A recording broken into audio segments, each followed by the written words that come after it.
Friends, welcome back to Kongu Adukkalai. இன்னைக்கு நம்ம இட்லி அரிசி வச்சு பிடிக்கொழுக்கட்டை எவ்வளோ ஈஸியாக பண்ணலாம் தாங்க பார்க்க போகிறோம். அதுக்கு என்னென்ன தேவையான பொருட்கள்னு பார்க்கலாம் வாங்க.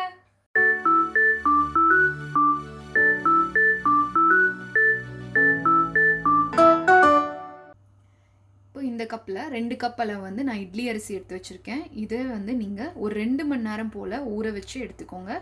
ஸோ நம்ம இப்போ இதை ஊற வச்சு அரைக்கிறது எப்படின்னு பார்க்கலாம். இப்போ பாருங்கள், 2 மணி நேரம் நான் ஊற வச்சு எடுத்திருந்த அரிசி இது. இதில் நம்ம இப்போ கொஞ்சமாக தண்ணி சேர்த்து அரைச்சி எடுத்துக்க போகிறோம். இப்போ நம்ம அரைச்சி எடுத்துக்கிட்டோம் இந்த மாவு. இதில் ஒரு 1/4 டீஸ்பூன் அளவு நம்ம உப்பு சேர்த்துக்கிறோம். அப்புறமா இங்கே பாருங்கள், இது ரொம்ப கெட்டியாக இருக்கும். இதில் நம்ம என்ன பண்ணுறோன்னா, 1 கப் அளவு ஃபஸ்ட்டு தண்ணி சேர்த்துக்கிறோம். சேர்த்து இதை நம்ம நல்லா கலக்கி விட்டுக்க போகிறோம். பாருங்கள், நல்லா கலக்கினதுக்கப்புறம் இந்த கன்சிஸ்டன்சி இருக்கணும்.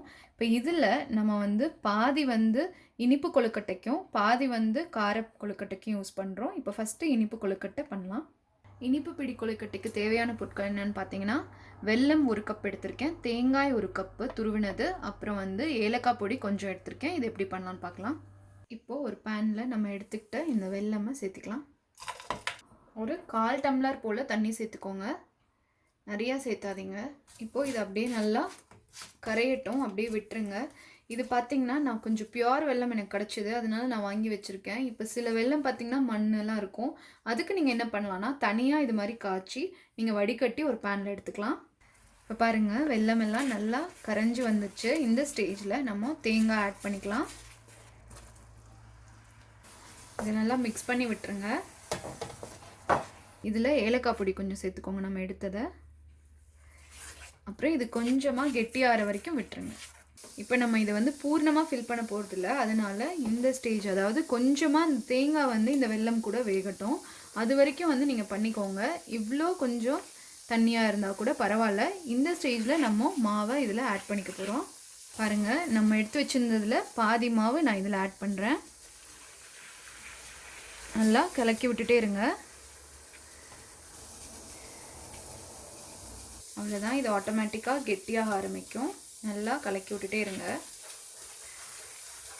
இப்போ பாருங்கள், நான் ஒரு 2 நிமிஷம் போல் இதை கிளறி விட்டுருக்கேன். ஸோ இப்படி நீங்கள் கலக்கிட்டே இருந்தீங்கன்னா இது கொஞ்சம் கொஞ்சமாக இறுகிட்டே வரும்.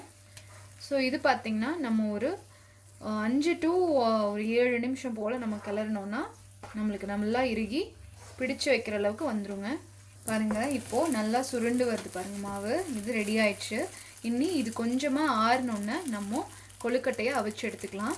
இப்போது ஒரு இட்லி தட்டத்தில் நெய் தடவி வச்சுக்கோங்க, இல்லை உங்களுக்கு அந்த பிளேட் இருக்கும் அதில் கூட நீங்கள் நெய் தடவி வச்சுக்கலாம். இப்போ பாருங்கள், கையில் கொஞ்சம் நெய் தடவிக்கோங்க, ஏன்னா வெல்லம் இருக்கிறனால கொஞ்சம் ஒட்டும். அதனால் இந்த மாதிரி நம்ம கை வச்சு அதில் தெரிகிற மாதிரி பண்ணி வைங்க. இந்த மாதிரி நம்ம இப்போ எடுத்துருந்தது எல்லாத்தையும் பண்ணி வச்சுக்கலாம். பாருங்கள், இந்த மாதிரி பண்ணி வச்சுடுங்க. இது நம்ம இப்போது மூடி வச்சு ஒரு 8 நிமிஷம் போல் அவிச்சு எடுத்துக்கலாம். கார பிடி கொழுக்கட்டைக்கு தேவையான பொருட்கள் பார்த்திங்கன்னா, ஃபஸ்ட்டு தாளிப்புக்கு தேவையான கடுகு, கடலைப்பருப்பு, அப்புறம் நான் இங்கே 2 பெரிய வெங்காயத்தை சின்ன சின்னதாக நறுக்கி வச்சுருக்கேன். அப்புறம் இது பார்த்திங்கன்னா ஒரு பச்சை மிளகா பொடி பொடியாக நறுக்கி வச்சுருக்கேன். இது குழந்தைகளுக்கு கொடுக்குறீங்கன்னா நீங்கள் பெப்பர் கூட இதுக்கு ஆல்டர்னேட்டிவாக ஆட் பண்ணிக்கலாம். அப்புறம் இஞ்சி பொடி பொடியாக நறுக்கி எடுத்துக்கோங்க ஒரு துண்டு. அப்புறம் கடைசியாக சேர்த்துக்கு தேங்காய் ஒரு 2 டேபிள் ஸ்பூன் துருவினது நான் எடுத்து வச்சுருக்கேன். அப்புறம் கொத்தமல்லி இலை, கருவேப்பிலை உங்ககிட்ட இருந்ததுன்னா அதை கூட நீங்கள் பொடி பொடியாக நறுக்கி நீங்கள் ஆட் பண்ணிக்கலாம். இப்போ இது எப்படி பண்ணலான்னு பார்க்கலாம். இப்போது நம்ம கார கொழுக்கட்டைக்கு தாளித்து எடுத்துக்கலாம். ஃபஸ்ட்டு இதுக்கு நல்லெண்ணெய் யூஸ் பண்ணுங்கள், அதுதான் ரொம்ப நல்லாயிருக்கும். ஸோ இதுக்கு நிறையா எண்ணெய் சேர்த்தணும், அப்போ தான் உங்களுக்கு ஈஸியாக பிடிக்க முடியும். ஸோ அதனால் நான் ஒரு 4 டேபிள் ஸ்பூன் அளவு நல்லெண்ணெய் எடுத்துக்கிறேன். இப்போ இதில் கடுகு எடுத்துக்கோங்க கொஞ்சமாக, அப்புறம் கடலைப்பருப்பு, அப்புறம் இதில் வெங்காயம் எடுத்துக்கோங்க, கொத்தமல்லி, இஞ்சியும் பச்சை மிளகாயும் எடுத்துக்கோங்க. இது நல்லா வணக்கிக்கோங்க. தேவையான அளவு உப்பு சேர்த்துக்கோங்க. நம்ம மாவில் கொஞ்சமாக தான் சேர்த்துருக்கோம். இப்போ கார பிடி கொழுக்கட்டைக்கு மட்டும் எக்ஸ்ட்ராவாக நம்மளுக்கு வேணுங்கிற உப்பை இதில் சேர்த்துக்கோங்க.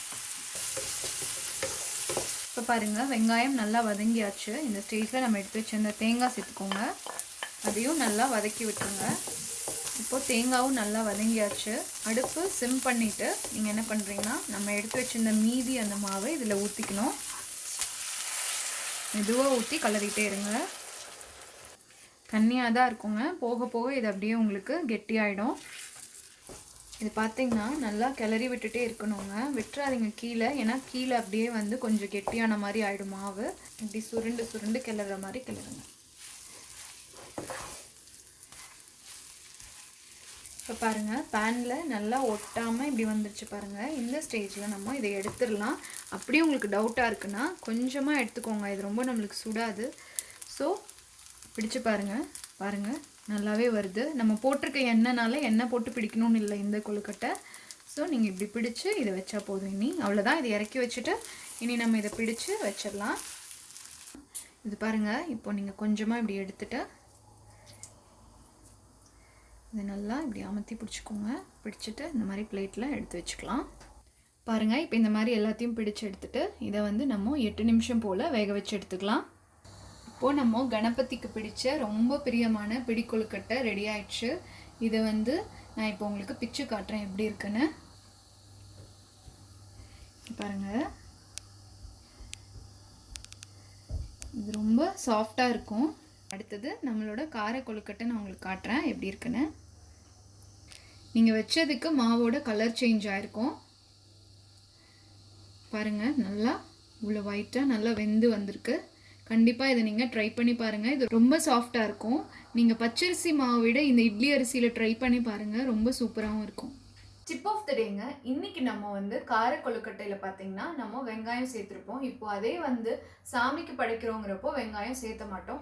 நீங்கள் அதுக்கு ஆல்டர்னேட்டிவாக வெங்காயம் இல்லாமல் கூட நீங்கள் எடுத்துக்கலாம். ஆனால் வந்து உங்களுக்கு சங்கியாக இருந்தால் பிடிக்கும் அப்படிங்கிறப்போ சுண்டல், நம்ம பச்சைப்பயிறு சுண்டல் பண்ணுவோமே அதே போல் அந்த பச்சைப்பயிரை வேக வச்சு எடுத்து நம்ம வெங்காயம் சேர்த்த இடத்துல அந்த பச்சைப்பயிரை சேர்த்து ஆட் பண்ணி செஞ்சு பாருங்கள், ரொம்ப நல்லாயிருக்கும். அதுக்கப்புறம் இனிப்பு கொழுக்கட்டையில் இப்போ உங்களுக்கு இனிப்பு வந்து 1 கப்புக்கு 1 கப் நம்ம போடுறது வந்து ஜாஸ்தியாக இருக்குதுன்னா நீங்கள் தேங்காவும் வெல்லமும் உங்களுக்கு தேவைக்கேற்ப நீங்கள் அதை குறைச்சிக்கலாம்.